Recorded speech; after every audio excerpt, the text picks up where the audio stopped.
నమస్తే అండి అందరికీ. నేను మీ Madhavi Krishna. Welcome to my channel Madhavi Krishna's Navarasa Kathamalika Telugu audio stories. వినండి, వింటూనే ఉండండి. ప్రతిరోజు సరికొత్త ఎపిసోడ్లని. ఓయ్ పిల్ల నీ గొప్పేంటి 32వ భాగం. సీరియస్గా చూసింది హరిణి గోపి వైపు. గోపి ఏమీ తెలియనట్టుగా మొహం పెట్టి జామకాయని తెంపే ప్రయత్నంలో ఉన్నాడు. తీయని కాకినాడ కాజా పాకంలో కాకరకాయ రసం కలిస్తే ఎలా ఉంటుందో అలా అయ్యింది హరిణి మనస్థితి. అతని స్పర్శలో ఉన్న తీయదనాన్ని పూర్తిగా ఆస్వాదించకముందే అతని పిలుపు తీసుకువచ్చిన చేదు రుచి మొహం వికారంగా పెట్టేలా చేసింది. ఓరకంట ఆమెను గమనిస్తున్న గోపికి నవ్వాగలేదు.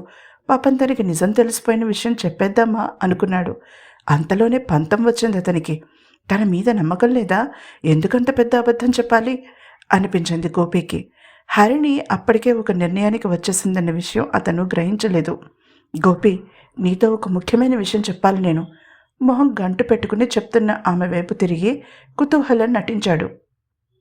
చెప్పు శిరీష, త్వరగా చెప్పాలి. మరొక గంటలో నేను బయలుదేరుతాను కదా, కొంచెం హరిణితో సమయం గడపాలనుంది అన్నాడు గోపి. ఆమె కళ్ళు చక్రాల్లా తిప్పింది. ఆ విషయమే చెప్పాలని అనుకుంటున్నాను అంది గుటకలు మింగుతూ. ఆమె గుండె వేగంగా కొట్టుకోవడం ప్రారంభించింది. గోపి, మరి నేను నా పేరు. అక్కడేం చేస్తున్నారు ఇద్దరు?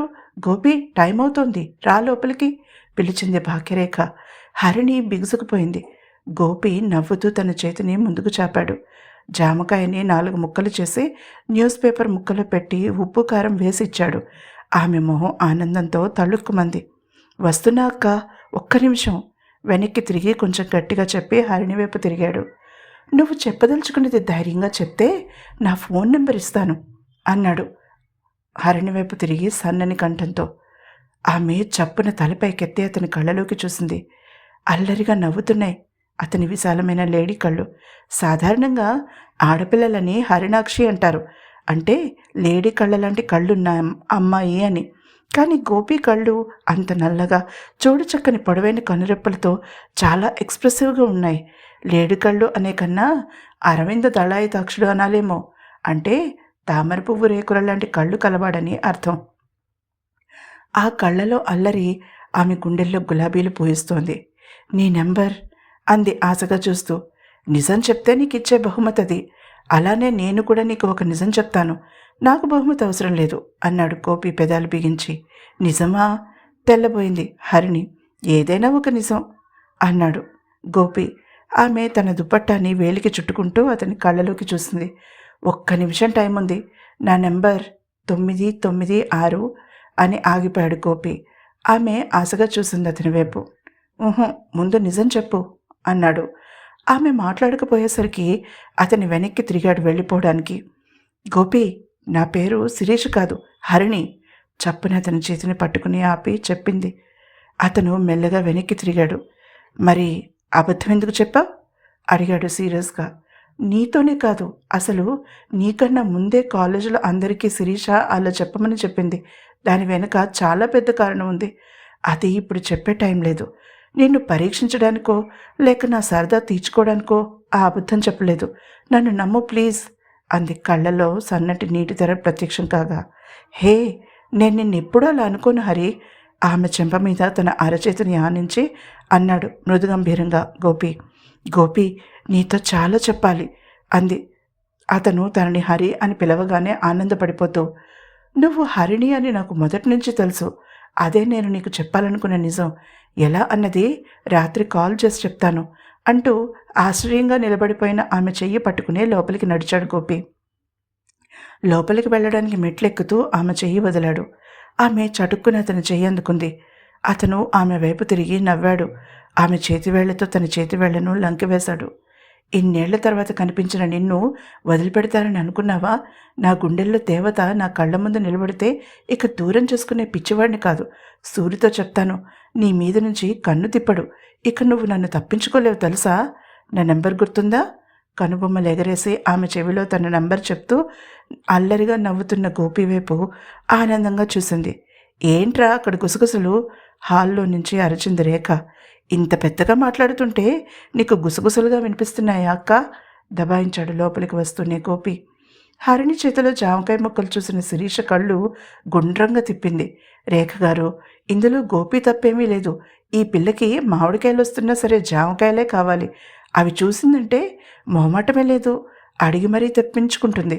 కాయలు అంది నవ్వుతూ శిరీష. టైం అవుతోంది గోపి, నీకు చపాతీలు ప్యాక్ చేశాను. సూరికి రాత్రి ఏదో పనుందట, షార్ట్ ఫిల్మ్ ఏదో తీసుకోవాలని అన్నాడు చెప్పింది ఖాళీ కప్పులు తీసి లోపల పెడుతూ భాగ్యరేఖ. హరిణి తన ఫోన్ తీసుకుని గోపి నెంబర్ సేవ్ చేసుకుని అతనికి మెసేజ్ పంపింది, హాయ్ అంటూ. గోపి, నీ ఫోన్ నా జేబులో ఉండిపోయింది.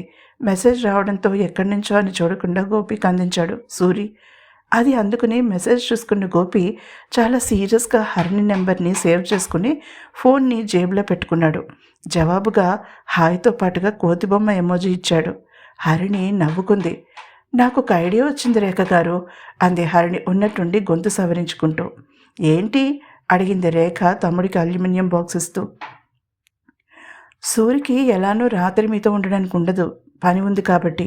మీరు ఒంటరిగా ఉండటానికి కుదరదని గోపి సూరి మరీ మరీ చెప్తున్నారు అంది హరిణి అన్నయ్య వైపు శిరీష వైపు ఒకసారి చూసి. గోపి ఆమెనే పరీక్షగా చూస్తున్నాడు.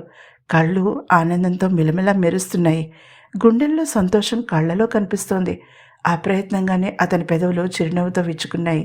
అయితే అడిగాడు గోపి. ఆమె చటుక్కున అతని వైపు తిరిగింది. అతనికి అర్థమైంది కాలేజీలో తను అడిగిన ప్రశ్నకి ఆమె సమాధానం అదే అని. ఆమె నవ్వింది. గోపిని స్టేషన్లో మనం దింపి సెండ్ ఆఫ్ ఇచ్చి మిమ్మల్ని మా ఇంటికి తీసుకుపోతాం హక్కుగా అంది నవ్వుతూ హరిణి. హక్కుగానా? ఆశ్చర్యపోయారు గోపి రేఖ. సూరి శిరీష మొహమొహాలు చూసుకున్నారు. భార్గవ హరిణిని పరీక్షగా చూస్తున్నాడు. హక్కుగానే. మీ ఇంట్లో జామ చెట్టుకి నాకు బంధం ఏర్పడింది. ఆ హక్కుతోనే చెప్తున్నాను. నేను పిలుస్తున్నాను. మా ఇంటికి రారా మీరు అడిగింది హరిణి. కొన్ని క్షణాల నిశ్శబ్దం ఏర్పడింది అక్కడ. నువ్వు అంతలా డిమాండ్ చేస్తే కాదనగలనా అనేసింది చివరికి రేఖ. ఆమెకి ఒంటరిగా ఉండాలంటే భయం. ఏం చేయాలా అని ఆలోచిస్తోంది. హరిణి ఆహ్వానం ఆమె ప్రాణాలు నిలబెట్టినట్టయింది. ఇక ఆ తర్వాత హడావిడి మొదలైంది. సూరి గోపి బండి మీద వెళ్తామని చెప్పారు. భార్గవ యూనివర్సిటీ నుంచి వచ్చినట్టే రేఖని చెల్లెళ్ళని తీసుకుని స్టేషన్కి బయలుదేరాడు. ఇంటికి వెళ్ళి చేసేదేమీ లేదు కాబట్టి స్టేషన్కి వెళ్ళి గోపిని దింపి వచ్చేప్పుడు ఎక్కడైనా భోజనం చేసి ఇంటికి వెళ్ళాలని కూడా ప్లాన్ చేసుకున్నారు. అయ్యో, అయితే నేను ఇంటికి వెళ్ళిపోతాను మొహమాటంగా అంది భాగ్యరేఖ. అదేం కుదరదు. మీరు ఉన్నారనే అన్నయ్య మమ్మల్ని కూడా బయటికి తీసుకెళ్తున్నాడు. లేకపోతే ఇంటికి వెళ్ళి భానుమతి గారి పాటలు పెట్టుకుని తన గదిలో కూర్చుంటాడు అంది శిరీష. ఓహ్, మీకు ఆవిడ పాటలు ఇష్టమా? నాకు కూడా అంటున్న రేఖ వైపు వెనక సీట్లో కూర్చున్న ఆడపిల్లలిద్దరూ కళ్ళు పెద్దవి చేసుకుని చూసి హక్కుమని నవ్వారు.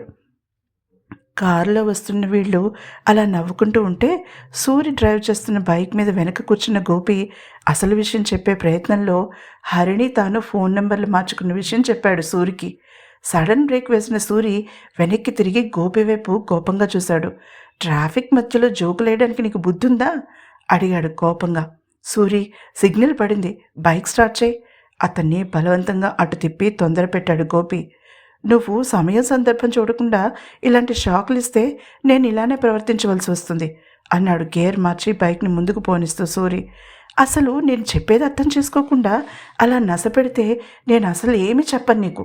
హరిణిని నేను ముద్దు పెట్టుకున్న విషయం అస్సలు చెప్పను.